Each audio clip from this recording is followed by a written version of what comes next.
Albert Einstein was born in 1879 in a small town in Germany. At the moment of his birth, there was no sign that he would change time itself. On the contrary, his family was worried. Einstein had difficulties with speech.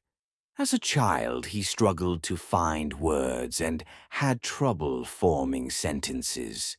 Some of his teachers even thought he was mentally behind his peers, but there was something no one else could see. Albert was always thinking. He was quiet because his mind was full of voices. For Einstein, school was not a place meant to teach things, but a place meant to be obeyed. He hated memorization. He constantly questioned authority. "Why do we have to accept this as it is?" he would ask. These questions disturbed many of his teachers. One of them said to him, "You will never accomplish anything in life." In that moment, unknowingly, one of the greatest mistakes of time was spoken. Einstein hated school, but he always took pleasure in learning. What changed Albert's life was a tiny toy, a compass. The needle's shifting direction under an unknown force amazed him.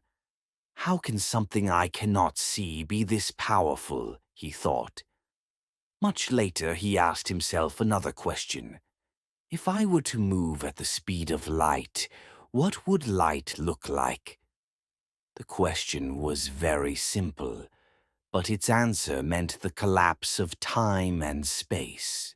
When Einstein graduated from university, no one wanted to work with him.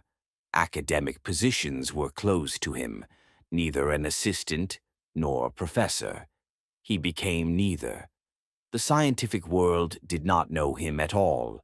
In the end, he began working as a clerk in a patent office in Switzerland. By day, he examined inventions made by others.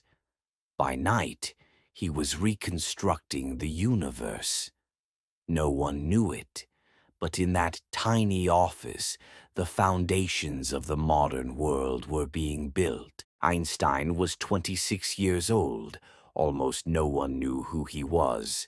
But in 1905, in just a single year, he published 4 papers that would change science forever. In these papers, he showed that time is not absolute. Moving clocks slow down. Energy and matter are the same thing, and he wrote this formula, E equals mc squared. This equation was not merely a mathematical expression. It planted the idea of limitless power in the mind of humanity. Einstein became famous almost overnight, but he never liked it. He didn't comb his hair. He ignored formal rules. He preferred a simple life. For him, there was only one thing that truly mattered: thinking. But the world was changing, and a troubled era was approaching. In the 1930s, the Nazis came to power. Einstein was Jewish, and Einstein was a target. He fled Germany. He went to America.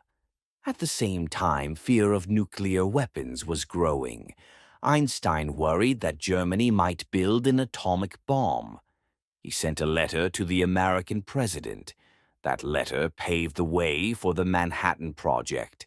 The atomic bomb was built, and it was used. Later, Einstein would say, "If I had known that the Germans would not succeed in building an atomic bomb, I would not have lifted a finger." This was the greatest regret that never left him.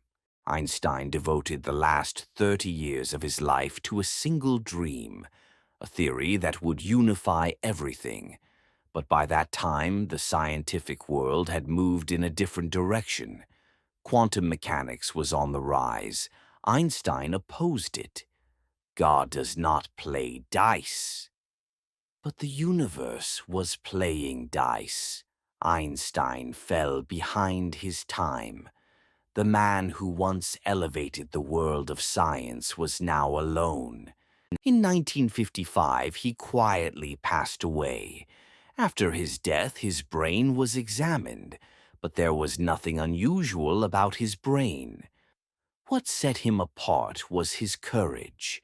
With that courage, he pursued the right questions. He questioned what everyone else accepted as true. And he showed us that even time could be bent. Albert Einstein showed us this. Intelligence is not believing that you know everything. Intelligence is having the courage to ask questions where no one else dares.